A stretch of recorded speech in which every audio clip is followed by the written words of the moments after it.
오늘 6월 1일에 대해서 한번 말씀을 드려보도록 하겠습니다. 이 NFL의 오프 시즌을 몇 회간 이렇게 따라와 보신 분들은 잘 아시겠지만 매년 같은 날짜들이 돌아오는 걸 알게 되죠. 드래프트, 프랜차이즈 태그 마감일, 프레이전시 개장일 이런 것들에 대해서는 이름에서부터 직관적이기도 하고 많은 분들이 잘 이해하고 계십니다. 뭐 선수를 뽑거나 계약을 협상하거나 시장이 열리는 그런 날이니까요. 그런데 그 사이에 트레이닝 캠프가 시작되기 전에 조금 결이 다른 날짜가 하나 있습니다. 그게 바로 한국 시간으로는 6월 2일인데 현지 시각으로는 6월 1일이죠. 이 준 1스트라는 날짜가 NFL에서 굉장히 중요합니다. 심지어 NFL의 프런트 오피스 그리고 셀러리 캡 담당자들에게 6월 1일이라는 날짜는 1년 중에서도 손꼽히게 중요한 날이거든요. 자, 왜 그럴까? 혹시 모르시는 분들을 위해서 가볍게 언급하고 넘어가도록 하겠습니다. NFL은 하드캡 시스템으로 돌아가고 있죠. 그래서 트레이드를 할 때 가장 중요한 것은 파는 팀, 선수를 보내는 팀의 상황이 굉장히 중요합니다. 이 셀러리 캡 관리가 어떻게 되고 있느냐,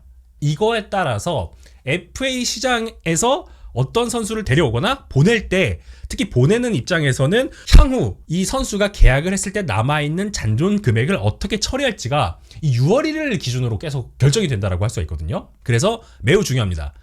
조금 더 풀어서 얘기하면은 이미 지급했거나 지급하기로 한 돈의 셀러리캡 반영 시점이 달라지는 날짜가 6월 1일입니다. 그래서 이 날을 기준으로 초대형 트레이드가 추가적으로 이루어집니다. 그래서 자세한 내용은 제가 지금 화면에 보이는 이 NFL의 데드캡과 셀러리캡이라는 방송에서 자세하게 설명을 했거든요. 그래서 더 궁금하신 분들은 이 부분 찾아보시면 좋을 것 같고요. 그래서 이 포스트 준 퍼스트, 프리 준 퍼스트 요 규정 같은 경우에는 막 룰 같은 건 아닌데 NFL과 선수 노조가 맺은 단체 협약, 즉 CBA 안에 있는 셀러리캡 회계 규정에 들어가 있습니다. 요게 구단의 운영에 영향을 주는데 아주 간단하게만 말씀드리면 NFL은 이제 베테랑들이 계약을 할 때, 루키 계약이 끝난 선수들이 계약을 할 때 보통 잘하는 선수들은 막대한 금액의 계약을 체결을 하잖아요. 이때 보너스를 크게 받는 경우가 많습니다. 뭐 예를 들어서 NFL 잡학사전의 제이라는 선수가 4년짜리 계약을 맺었어요. 근데 사이닝 보너스, 계약할 때 맺는 보너스를 4천만 달러를 받는다고 가정을 해볼게요. 그런데 현금은 그때 4천만 달러를 선수에게 줘요. 하지만 셀러리 캡, 우리 장부에는 이 4천만 달러를 한 번에 잡지 않습니다. 왜? 하드캡 시스템 아래서는 1년 동안 쓸 수 있는 돈이 정해져 있으니까. 그래서 팀들 입장에서는 셀러리 캡에 이제 반영되는 금액을 몇 년 단위로 나눠서 배분을 합니다.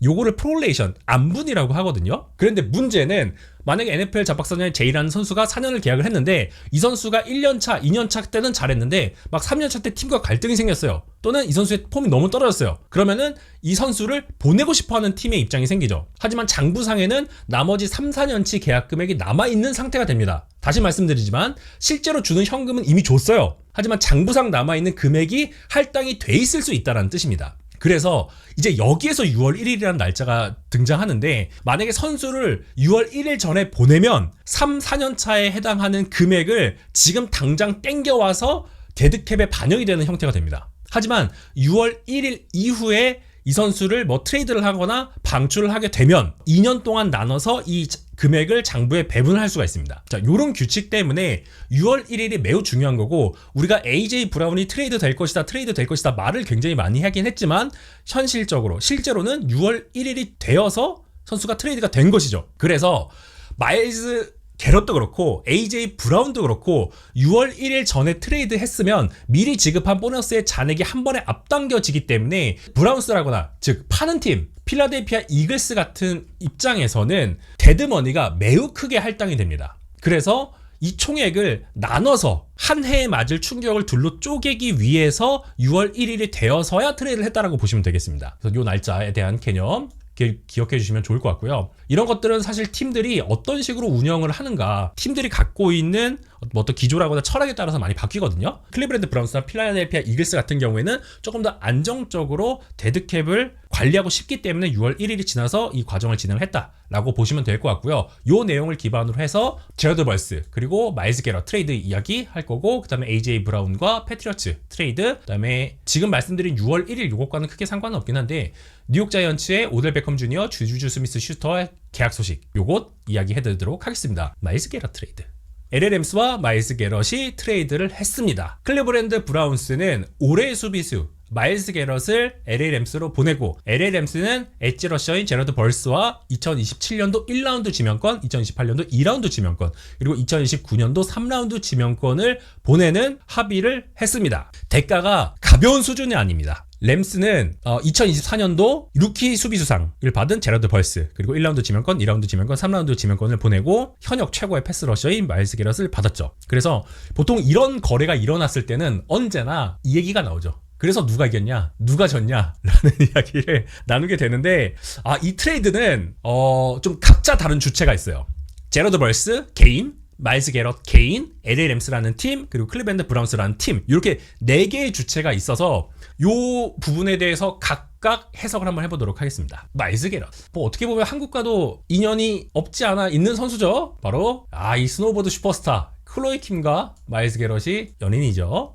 그래서 한국 팬들은 마서방 이렇게 부르기도 하던데, 그렇습니다. 클로이 킴, 마일스 게럿 두 선수 모두 자기 분야의 정말 정점에 있는 인사들이라고 할 수가 있죠. 그리고 이번에 이제 마일스 게럿 같은 경우에는 클로이 킴과 함께 한국도 방문했던 그런 캐릭터이기도 해서 많은 관심을 받고 있는 사람들이라고 할 수가 있는데, 또 들어보니까 클로이 킴의 거주지가 또 LA라고 하더라고요. 그래서 이런 부분도 적지 않은 영향이 있지 않았을까라는 생각이 좀 드는 그런 트레이드였습니다. 마일스 게럿을 모르시는 분들이 혹시나 계실까봐 게럿에 대해서 한번 말씀을 드려보도록 하겠습니다. 마일스 게럿, 마일스 로렌즈 게럿이라고 합니다. 1995년 12월 29일생이고요. 30살입니다. 텍사스 A&M에서 활동을 했고요. 2016년에 만장일치로 올 아메리칸에 선정된 선수였습니다. 대학교 때 너무 뛰어난 활약을 펼쳤고 아주 훌륭한 신체 스펙을 갖고 있는 선수이기 때문에 2017년도 NFL 드래프트에서 클리블랜드 브라운스 전체 1순위로 지명이 됐습니다. 그래서 브라운스에서 정말 놀라운 커리어를 쌓았고, 마일스 게럿이 쌓아온 기록들 그리고 활약, 이것들을 종합해 봤을 때 이 선수가 은퇴를 하고 나서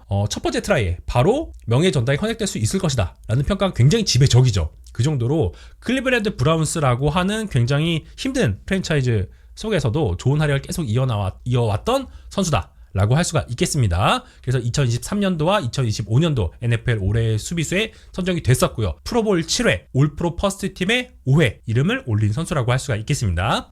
그리고 마일스 게럿은 지난 시즌 한 시즌 동안 23개라는 색을 기록을 하면서 NFL 단일 시즌 최다 색 기록을 세웠죠. 정말 전무후무한 기록을 세운 선수라고 할 수가 있겠습니다. 마일스 게럿에 대해서 이야기를 하기 전에 일단 2025년도 램스의 디펜스에 대해서 한번 이야기를 먼저 해보도록 하겠습니다. 이 이야기가 필요한 이유가 있거든요. 사실 램스의 디펜스가 지난 시즌 굉장히 좋은 모습을 보였습니다. 램스가 오펜스, 션 맥베이가 이끄는 오펜스를 중심으로 굉장히 좋은 모습을 보여줬던 팀이기도 하지만 동시에 디펜스의 활약 역시도 굉장했다라고 할 수가 있거든요. 그래서 이 크리스 술라라는 코치에 대해서 말씀을 드리면서 이 뎁스에 대해서도 한번 말씀을 드려보도록 하겠습니다. 제가 이번 시즌부터는 사실 이거를 제가 그 위클리 NFL에서 시즌 프리뷰 할 때 하려고 준비하고 있었던 자료거든요. 미리 좀 꺼내게 되었습니다. 제러드 벌스, 코비 터너, 브래든 피스케, 바이런 영으로 구성된 전방 디펜시브 라인을 갖고 있었고요. 여기에 푸나포드까지 있었습니다. 그래서 젊고 에너지가 넘치는 전방 라인맨들이 배치가 돼 있었던 상황이었고요. 부상으로 인해서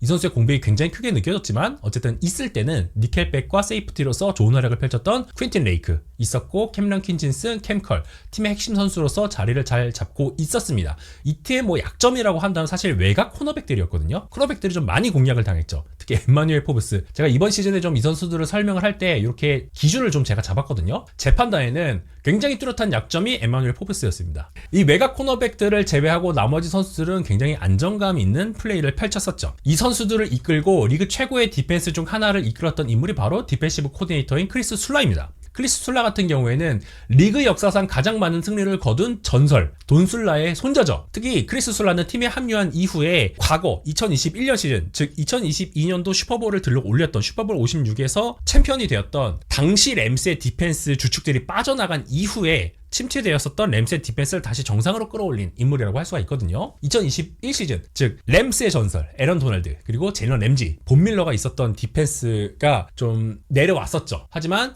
레스 스니드의 굉장히 멋진 드래프트 전략과 크리스 술라의 전술 운용이 더해지면서 램스의 디펜스는 리그 최고 수준으로 떠올라왔습니다. 특히 이 크리스 술라의 디펜스의 특징이라고 한다면 인원 패키지 운영이 굉장히 유연하거든요. 베이스 디펜스라거나 기본적으로 베이스를 쓸 때는 3사를 씁니다. 베이스 디펜스 그리고 니켈 디펜스 다임 패키지를 상황에 따라서 굉장히 폭넓게 쓰는 것이 특징입니다. 특히 다임 패키지 사용 비율이 리그에서 최상이에요. 비교가 안 될 정도로 많이 사용을 하고 있습니다. 굉장히 많이 다임 패키지를 활용을 하면서 상대의 패스 오펜스를 강력하게 억제하는 모습을 많이 보여줬습니다. 특히 상대가 뭐 12 퍼서널이라거나 21 퍼서널 같이 헤비한 세트를 꺼내 들었을 경우에는 베이스로 맞서긴 하지만 특징이 세이프티 2명, 투하이 구조를 계속 유지한다는 특징이 있거든요. 그래서 우리는 패스 디펜스, 특히 한 번에 넘어오는 장거리 패스를 막겠다라는 기조를 철저하게 지키면서 상대를 압박을 잘했습니다. 그리고 크리스 술라 같은 경우에는 본인이 인터뷰를 하기도 했는데 블리츠를 자제하되 심프레셔를 쓰면서 상대에게 혼선을 많이 더해줬거든요. 블리츠를 자제한다는 것은 그만큼 4명 전방에 배치한 상태에서 이선에 많은 인원을 두죠. 대신에 런 디펜스를 할 때 단순히 한 명이 자기의 갭만 딱 틀어막는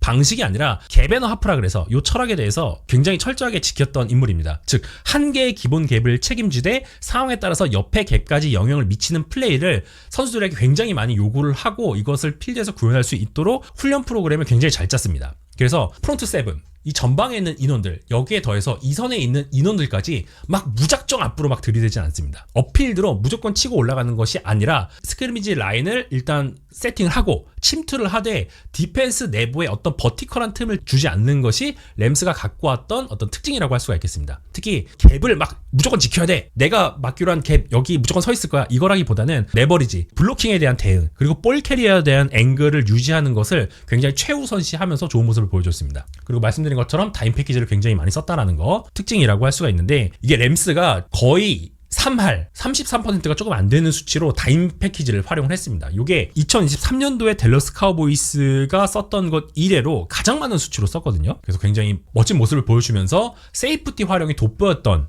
그런 램스의 디펜스라고 할 수가 있는데 이때 굉장히 돋보였던 선수 중에 한 명, 다임 패키지에서 돋보였던 선수 중에 한 명이 탱크라는 별명을 갖고 있었던 제일런 맥컬로우였습니다. 그래서 굉장히 리치가 좋고 어떤 피지컬적으로 상대를 압도할 수 있는 조건을 가진 세이프티의 활약을 통해서 크리스 술라의 전술을 잘 펼쳤던 그런 인원이라고 할 수가 있겠습니다. 그렇고요. 그리고 선수들에게 너가 왜 이 역할을 해야 되고 왜 이 전술을 부여해야 되고 너가 왜 여기에 정렬해야 되는지에 대해서 소통을 굉장히 많이 했다라고 합니다. 선수들이 단순히 지시를 따르는 것이 아니라 특정 전술을 왜 쓰는지를 이야기를 원했다고 본인이 인터뷰를 했더라고요.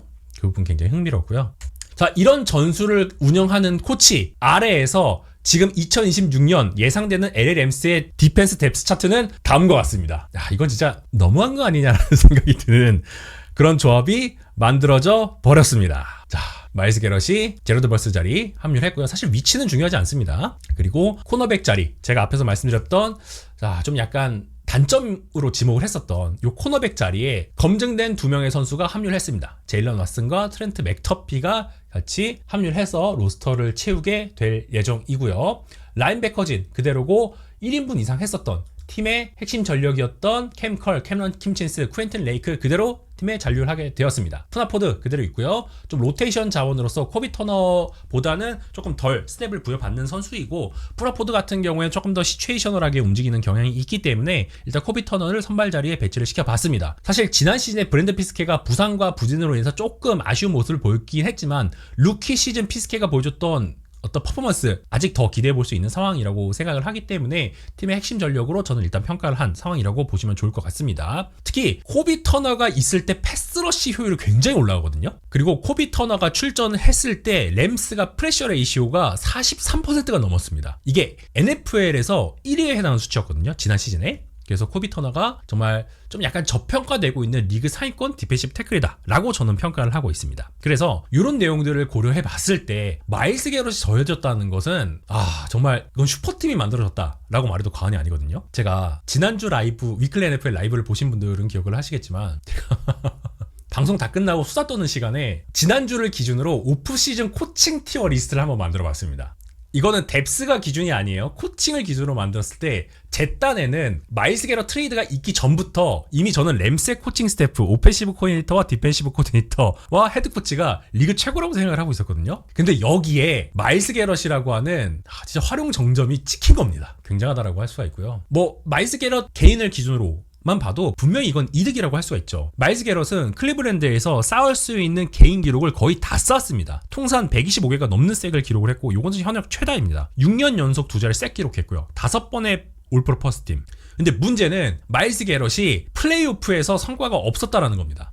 한 선수가 이렇게 위대한데 팀의 승리가 이렇게 따로 노는 케이스가 진짜 없거든요. 그런데 지금 이 뎁스를 보시면 아시겠지만, 그리고 제가 강조한 이 크리스 술라라는 코치를 보면 아시겠지만, 지금 현재 LA 램스는 마일스 게럿이 그동안 누리지 못했던 것들을 한 번에 줍니다. 조직의 안정성, 검증된 코칭, 즉시 우승을 노릴 수 있는 전력, 그리고 매튜 스태포드, 지금 여기 화면에는 없지만 오펜스 쪽에 매튜 스태포드라고 하는 MVP 쿼터백, 푸카 나쿠아라고 하는 올해의 공격수급 리시버, 검증된 드반테 아담스라는 리시버, 이런 오펜스와 함께 이 디펜스가 같이 조합이 된다면 이 팀이 노려하는 것은 플레이오프 진출, 디비전 타이틀 이게 아닙니다. 무조건 슈퍼볼입니다. 슈퍼볼을 가야만 하는 조합이 완성이 돼버렸습니다. 그리고 이 트레이드는 사실 마일스 게럿 본인의 의지가 분명히 새겨져 있어요. 마일스 게럿이 클리브랜드 브라운스와 최근 체결했던 계약에 이 엣지 러셔로서는 그렇게 흔치는 않은 노 트레이드 조항이 있었거든요. 즉 본인의 동의 없이는 트레이드가 될 수 없는 권리가 들어가 있었습니다. 하지만 마일스 게럿은 본인이 램스에 가기 위해서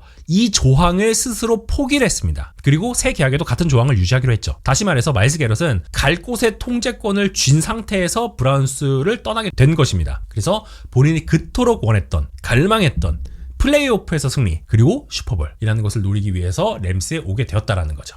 보통 이 트레이드는 팀들 간의 거래입니다. 이건 제가 뒤에서 조금 더 자세하게 말씀드릴 텐데, 하지만 마일스 게럿 같은 경우에는 본인이 직접 선택을 했다. 그만큼 램스에 가겠다는 의지가 강했다라고 해석을 할 수가 있겠습니다. 이거는 지난 방송에 썼던 건데 또 가져왔습니다. 제가 오늘 방송을 준비할 시간이 없어서 재활용 좀 할게요. LA 램스 2024 시즌 지표가 여기 있습니다. 이게 지금 LA 램스가 2024년도에 기록했던 디펜스 퍼포먼스인데요. 디펜스 퍼포먼스라고 한다면 X축 같은 경우에는 경기당 허용한 야드 수치를 의미를 하고, Y축 같은 경우에는 경기당 허용한 실점을 의미를 한다라고 보시면 되겠습니다. 즉 허용한 야드가 적을수록 좋은 거고 허용한 점수가 적을수록 좋은 거죠. 그래서 우측 상단에 위치한 팀들일수록 2025년 시즌에 굉장히 좋은 퍼포먼스를 보였던 팀들이다 라고 해석을 할 수가 있습니다. 반대로 좌하단으로 갈수록 안 좋은 퍼포먼스를 기록한 디펜스 팀을 갖춘 팀이었다 라고 할 수 있죠.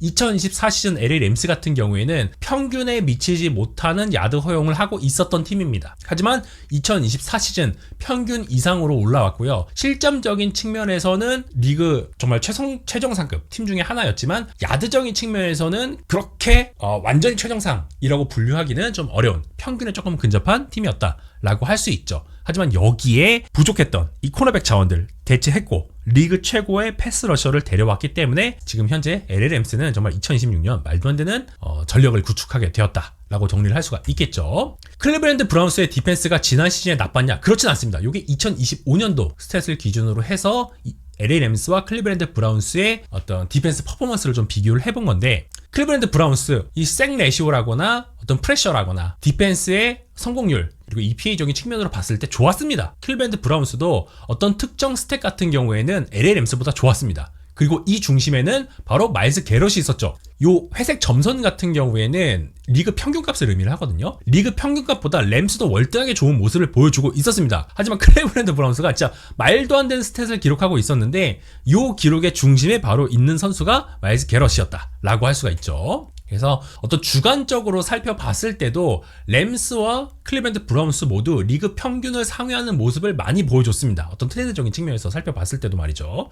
그래도 전반적인 스탯, 특히 클리브랜드 브라운스는 프레시적인 측면에서 좀 전체적으로 안정감 있는 모습을 보여줘왔었어요. 자, 그런데 이번에 트레이드가 된 마일스 게럿과 제러드 벌스 사이에는 어떤 격차가 있었냐, 이걸 한번 살펴보도록 하겠습니다. 사실 일단 요 주황색이 마일스 게럿이고 파란색이 제러드 벌스거든요. 오해하시면 안 되는데 제러드 벌스의 스탯도 엄청 좋은 편입니다. 좋은 편이에요. 리그 평균을 비율적인 측면에서 못 미치는 부분도 있는데, 그래도 제러드 벌스의 스탯은 굉장히 좋은 스탯이라고 보셔야 됩니다. 지금 마일스 게럿의 이 방사형 그래프가 거의 꼭지점으로 다다르고 있는 부분, 이게 이상한 겁니다. 마일스 게럿이 완전한 아웃라이어였습니다. 요런 그래프가 사실 안 나와요. 진짜 특이한 그래프입니다. 마일스 게럿 전체 커리어를 통틀어봐도 2025 시즌 같은 그래프가 안 나옵니다. 잘. 그런데 마일스 게럿은 팩스 생산성, 프레셔 레시오, 실제 프레셔 개수, 색 컨버전, 상대를 상대로 이제 색을 실제로 기록한 비율, 색 생산 다 그냥 리그 최정상급이었습니다. 그리고 어떤 런 디펜스 기여도 측면에서도 마일스 게럿은 굉장히 좋은 모습 많이 보여줬었고요. 이 패스 디펜스와 런 디펜스가 이렇게 동일하게 아웃라이어가 찍히는 게 이게 데이터 분석하는 입장에서 진짜 말도 안 된다는 생각 많이 들고 있고요. 자, 이렇게 마일스 게럿은 정말 말도 안 되는 퍼포먼스를 기록을 하고 클리블랜드 브라운스의 역사를 써내려간 뒤에 새로운 챕터를 완성하기 위해서 LA 램스에 합류를 했습니다. 지금 좀 LA 램스와 마일스 게럿을 중심으로 말씀을 드리긴 했는데, 그렇다면 클리블랜드 브라운스 입장에서는 이 트레이드가 정말 좀 마냥 나빴던 건가? 사실 그렇지 않습니다. 클리블랜드 브라운스에게 마일스 게럿은 1999년 재창단 이후 최고의 선수이자 프랜차이즈 얼굴이었던 것은 맞습니다. 단장이었던 앤드류 베리가 마일스 게럿이 커리어 내내 클리블랜드 브라운스 하나의 헬멧만 쓰기를 원했다라고 말했지만 이것은 절대 빈말이 아니었을 거라고 저는 생각하고 있습니다. 하지만 팀이 갖고 있는 클리블랜드 브라운스라는 팀이 갖고 있는 어떤 시간표, 계획표가 있을 거잖아요. 이것과 마일스 게럿이 갖고 있는 시간표는 달랐습니다. 지금 브라운스는 2022년도 쿼터백 드션 왓슨을 트레이드한 이 처참한 결과에서 아직도 빠져나오지 못하고 있거든요. 왓슨을 얻기 위해서 미래 1라운드 지명권 3장을 줬죠. 하지만 왓슨은 여러 성폭력 의혹에 연루가 되기도 했었고 부상 이슈도 있었고 2억 3천만 달러라는 금액을, 막대한 금액을 전액 개런티로 보장받았지만 제대로 된 활약을 못 보였습니다. 2022년부터 2025년까지 브라운스는 68번의 경기를 치렀는데 드션 왓슨은 19경기에만 출전을 했습니다. 그래서 드션 왓슨에게 할애가 되었었던 셀러리와 드래프트 지명권은 클리블랜드 브라운스라는 팀을 계속해서 붙잡았습니다. 그래서 2025년도 2월 클리블랜드 브라운스가 3승 14패를 기록하고 나서 마일스 게럿은 트레이드를 요청을 했지만 받아들여지지 않았죠. 게럿을 달리기 위해서 클리블랜드 브라운스는 4년 1억 2,300만 달러 계약 연장을 맺었습니다. 하지만 브라운스는 천천히 미래를 준비하고 있는 이 시간표를 설계를 했고 마일스 게럿은 물리적인 시간표가 30줄이 됐기 때문에 본인의 커리어가 얼마 남지 않았다는 것을 알고 있었죠. 그래서 어떤 철학적인 균열이 있었습니다. 게럿은 현재 30살이죠. 시즌 중에 31살이 됩니다. 아직은 정점이지만 브라운스의 코어가 자라나는 중이라는 현실과는 좀 괴리가 생길 수밖에 없습니다. 9년 동안 마일스 게럿이 뛰었던 9시즌 동안 클리블랜드 브라운스는 플레이오프를 단 2번밖에 못 갔고요. 오펜스는 최근 2시즌 연속으로 리그 최하위권이었습니다. 그래서 게럿은 이미 지난해부터 계속 트레이드를 요구를 했고 본인은 이기는 팀에서 뛰고 싶었다라고 계속 본인의 갈증을 드러냈습니다. 그리고 마일스 게럿이 선호하고 있었던 헤드코치 후보였던 짐 슈워츠가 헤드코치에 낙점받지 못했고요. 마일스 게럿은 자율훈련에 참여하지 않았습니다. 그리고 새로운 헤드코치였던 토드 몬킨과 얼굴을 한 번도 마주하지 않았습니다. 시그널이 계속 있었어요. 그래서 브라운스는 결국 마일스 게럿과 작별을 하게 됐습니다. 자, 작별하게 됐어요. 서두가 길었는데 브라운스가 그래서 이 트레이드를 통해서 최고의 선수였던 게럿을 보냈잖아요. 그 대가로 1라운드 지명권, 3라운드 지명권, 5라운드 지명권, 여기에 더해서 제러드 벌스를 받았습니다. 자, 팀 내 최고 선수를 보낸 대가가 작다라고 생각하는 분들이 계실 수도 있는데 제가 볼 때는 램스가 굉장히 많이 줬습니다. 저는 브라운스가 잘 받았다라고 생각하고 있습니다. 제러드 벌스, 이미 검증받은 25세 엣지 러셔죠. 디펜스 루키, 2번의 프로볼, 검증된 패스 러셔 능력, 리그 평균 이상의 생산성과 효율성을 보였던 선수입니다. 심지어 테이턴 출신이거든요. 그래서 오하이오로 돌아오는 셈이니까 어떤 팬 정서를 달래기도 나쁘지 않은 선택입니다. 거기에 드션 왓슨을 트레이드를 하면서 놓쳤던 미래의 자산, 1라운드 지명권, 크죠 당연히. 3라운드 지명권 작지 않습니다. 이런 지명권을 받아왔기 때문에 분명히 이것은 브라운스 입장에서도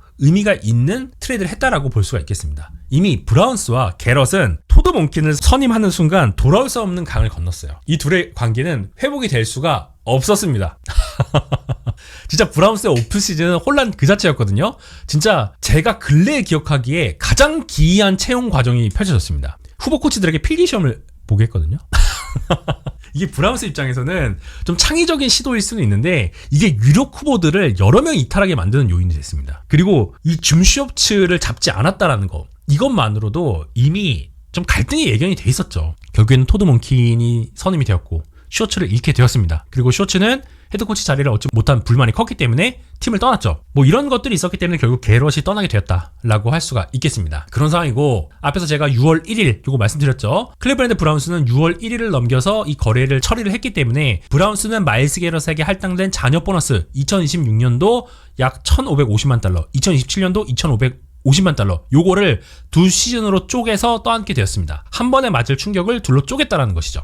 그리고 결정적으로 2027년도 드래프트는 쿼터백 자원이 풍부할 거라는 평가를 받고 있죠. 디션 왓손이라는 2억 달러대의 참사 이후에 아직 미래의 사령탑을 찾지 못한 팀에게 추가적인 1라운드 지명권, 그것이 만약에 32번 픽이라고 할지라도 이것은 쿼터백을 찾는 데 있어서 매우 중요한 자원이 될 수 있습니다. 지금 현재 마일스 게럿의 가치가 최정상급인 상황이고, 만약에 한두 시즌 더 헤맸다면 이 드래프트를 통한 회수 가치가 더 낮아질 것이 좀 자명했거든요. 그래서 이 디펜스의 어떤 정체성을 버리는 대신에 본인들이 맞췄던 타임라인을 제대로 구축하겠다라는 전략을 브라운스는 취했다라고 할 수가 있겠죠. 그렇습니다.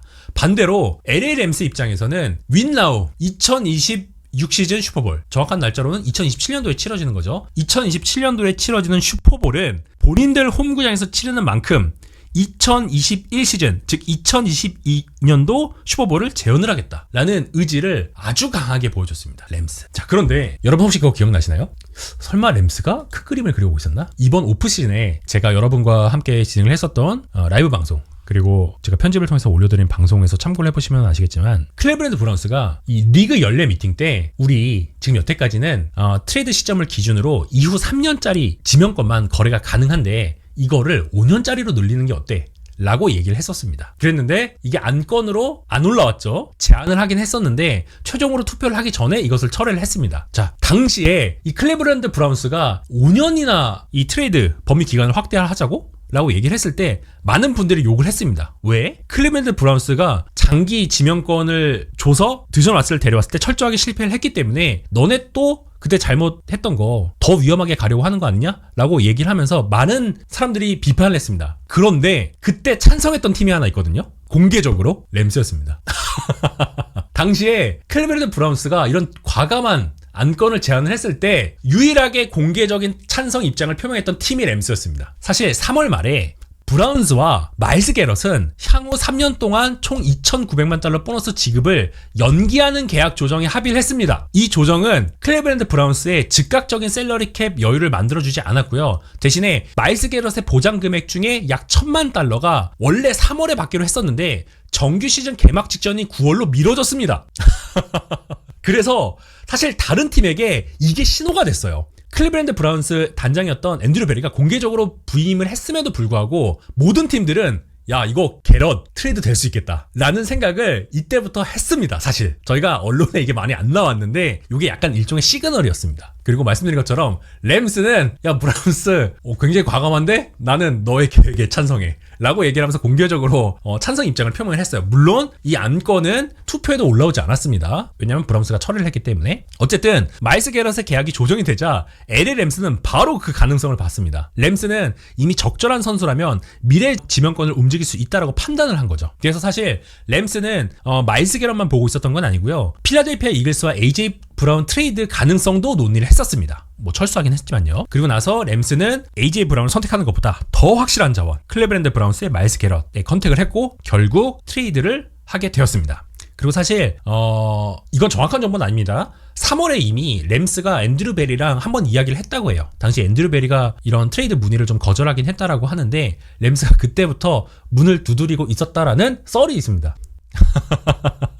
심지어 션 맥베이가 당시에 앤드류 베리에게 접촉했다는 얘기도 있었거든요. 어쨌든 램스는 제가 생각했을 때는 그림을 그리고 있었습니다. 그리고 13번 픽으로 타이 심슨을 지명한 것도 이런 큰 그림의 한 부분일 수 있다라고 저는 생각을 하는 거죠. 뭐 그래서 제가 지난달이었나요? LA 램스를 조금 비호하는 그런 방송을 하기도 했었는데 그렇습니다.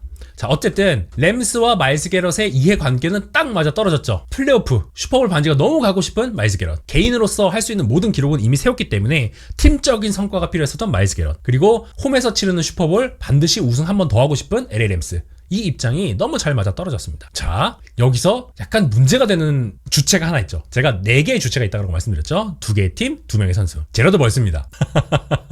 이 트레이드에서 가장 미묘한 위치에 있는 선수가 제가 볼 땐 제러드 벌스입니다. 그런데 유의해야 될 부분이 있어요. 제러드 벌스가 루저냐? 저는 그렇게 단정해서는 안 된다고 생각합니다. 제러드 벌스는 브라운스가 받아낸 핵심 자산이고요. 말씀드린 것처럼 디펜스 신인상 그리고 2번의 프로볼을 받은 선수입니다. 이미 리그에서 통하는 젊은 재능입니다. 그 말인즉슨 클리블랜드 브라운스의 입장에서는 브라운스가 추구하는 새로운 시대에 디펜스의 기둥이 될 수 있는 자원이라는 뜻입니다. 자, 근데 선수의 개인 관점에서 봤을 때는 좀 그렇죠. 슈퍼볼을 정조준하고 있었던 팀의 핵심 전력이었던 선수가 아직 재건과 정비의 시간이 필요한 팀으로 옮겨지게 되었습니다. 그래서 같은 트레이드지만 게럿은 슈퍼볼 반지에 더 가까워지는 상황을 맞이하게 된 거고 제러드 벌스는 정반대의 상황에 놓이게 된 것입니다. 그런데 여기서 여러분이 아셔야 되는 부분이 있는데 NFL의 계약 구조입니다. NFL의 표준 선수 계약서에는 양도라는 조항이 있거든요. 계약서에 따로 명시가 돼 있지 않으면 구단은 선수의 계약과 선수에게 부여된 여러 조항들을 다른 구단에 양도를 할 수가 있습니다. 그리고 선수는 양도 통보를 받으면 즉시 새로운 구단에 리포트를 해야 됩니다. 거기서 피지컬 리그잼, 신체 검사를 통과를 해야 트레이드가 완성이 됩니다. 즉, 기본적인 구조에서는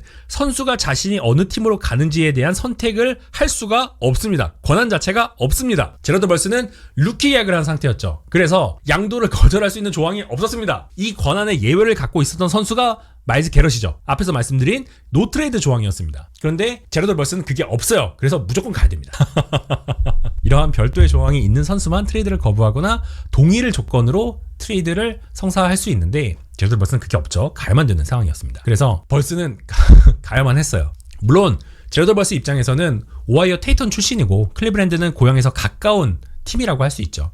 그리고 팀적인 상황 자체는 좋지 않아요. 하지만 디펜스적인 측면으로 봤을 때 클리블랜드 브라운스의 디펜스 나쁜 디펜스 절대 아닙니다. 지금 보시면 아시겠지만 여기 있거든요. 2024 시즌보다 훨씬 좋아졌습니다. 전체적인 프레셔 스탯도 굉장히 좋은 팀이고요. 그래서 어떤 개인적인 스탯을 기록하기에 나쁜 환경은 분명히 아닙니다. 그래서 제러드 벌스 입장에서도 장기적으로 팀이 좀 만들어지는 과정에 중심으로 떠오를 수 있는 무대를 맞이하게 된 것은 분명하거든요. 내가 만약에 주인공이 되고 싶어 라고 한다면 사실 램스보다는 클리블랜드 브라운스가 더 좋은 무대이기는 합니다. 잘 될지 모르겠지만 그래서 제가 봤을 때는 트레이드에서 딱히 루저는 없다라고 봅니다. 좀 아쉬운 입장이라고 한다면 제러드 벌스라고 할 수 있겠죠. 물론 제러드 벌스가 내가 주인공이 되고 싶어, 내가 진짜 이 팀의 프랜차이즈 스타로 딱 1번으로 떠오르고 싶어 라고 한다면 클리블랜드 브라운스가 나쁜 팀은 절대 아니에요. 그래서 램스는 우승을 위해서 미래를 땡겼었고 이 도박이 통할지는 뭐 100% 장담을 할 수 없습니다. 부상을 비롯한 수많은 변수들이 있기 때문에. 그래도 램스는 이 전략을 통해서 이미 트로피를 들어올린 아주 좋은 기억을 갖고 있죠. 그리고 클리블랜드 브라운스는 현재 팀의 상징을 내주는 대신에 젊은 즉시 전력, 이게 중요하죠. 즉시 전력과 미래의 뼈대를 다시 받아서 타임라인을 재구성할 수 있는 환경을 만들었습니다. 마일스 게럿은 개인의 기록을 넘어서 그토록 목말랐던 슈퍼볼 우승 가능성을 손에 넣게 되었고요. 그것도 자신의 의지를 활용을 해서 골라서 가게 되었습니다. 그리고 제러드 벌스는 더 무거운 역할과 덜 좋은 팀 환경을 만들게 되었지만 이것은 자신의 선택이 아니었다라는 거 굉장히 중요하다고 할 수가 있고요. 그래서 4개의 주체가 각자 무언가를 얻고 무언가를 내준 트레이드다라고 저는 생각을 하고 있습니다. 그렇고요. 램스 같은 경우에는 왜 이렇게까지 했는가? 결국 시계를 5년 전으로 돌리면 됩니다. 2021년 램스는 미래의 지명권과 현금을 쏟아부어서 매튜 스태포드를 비롯한 검증된 스타들을 끌어모았죠. 그리고 2022년도에 치러진 본인들 홈구장에서 열린 슈퍼볼 56에서 우승을 했습니다. 당시에 지명권을 다 써버렸다라는 비판이 굉장히 많았고요. 실제로 이듬해에 선수들의 부상, 노쇠가 이어지면서 5승 10비패로 추락을 했습니다. 캡 관리 굉장히 어려워졌었죠. 그랬는데 램스는 다시 일어섰습니다. 드래프트에서 5라운드 푸카나쿠와 지명했고요. 3라운드에서 코비 터너와 바이런 영 건져 올렸고요. 푸순이 지명, 아주 영리한 FA 영입, 이걸로 로스터를 재건하면서 다시 플레이오프 단골이 됐습니다. 그리고 지난 시즌 챔피언십까지 다시 올라왔죠. 프론트 오피스가 우리 스카우팅 능력이 너무 좋아, 후순위에서 즉시 전력 찾아낼 수 있어, 그리고 우리 코칭 스태프는 선수들 육성해낼 수 있어, 이 자신감이 램스가 미래를 당겨 쓰는 도박을 두려워하지 않는 근거가 됐습니다. 한번 해봤으니까. 그래서 올해 램스의 행보는 이 연장선이라고 보시면 되겠습니다. 지난 1월 시애틀에게 NFC 챔피언십 아깝게 패배한 이후에 레스 스니드와 션 맥베이는 바로 움직이기 시작했죠. MVP 시즌을 보냈던 38세 스태퍼드와 재계약을 마쳤고 1라운드 지명권을 캔자스시티 칩스로 보내면서 올프로 코너백인 트렌트 맥더피를 데려왔습니다. 그리고 또 다른 칩스의 코너백인 제일런 왓슨을 3년 5,100만 달러에 영입을 했죠. AJ 브라운을 노렸지만 성사가 되진 않았고요. 그리고 여기에 마일스 게럿을 얹었습니다. 이거는 마일스 게럿의 영입은 단순한 색 숫자에 진짜 있지가 않습니다. 이 선수가 가져오는 이 존재감, 이 무게감은 상대에게 너무나도 거대한 압박이고요. 이것은 지금 이 환호를 하고 있는 에런 도널드만큼의 영향력을 지금 당장 램스의 로스터에 줄 수가 있습니다. 그리고 중요한 부분이 있는데요. 마일스 게럿의 계약은 현재 램스에 합류한 이후에 첫 3년간 캡 부담이, 자, 마일스 게럿인데 첫 3년 캡 부담이 800만, 1600만, 2100만 달러.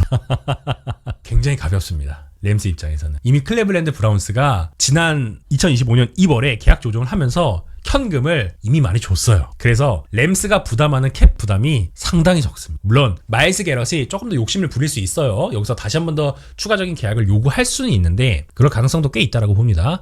어쨌든 지금까지는 향후 3년간 실질적으로 연평균 3,300만 달러 수준, 엣지 러셔 시장에서 8위권에 그치는 상황으로 이 선수를 쓸 수가 있습니다. 최상위 패스 러셔, 올해의 수비수 출신 선수를 시장가보다 싸게, 그것도 가장 좋은 마지막 몇 년에 쓰는 구조를 쓸 수가 있는 것입니다. 램스 입장에서는 안 할 이유가 없는 거죠. 그래서 본인들이 구축했던 승리 공식을 다시 한 번 더 활용하겠다라는 입장이 현재 LA 램스라고 할 수 있겠고요. 이 상황에서 누가 가장 크게 웃고 있을까 좀 생각을 해봤거든요.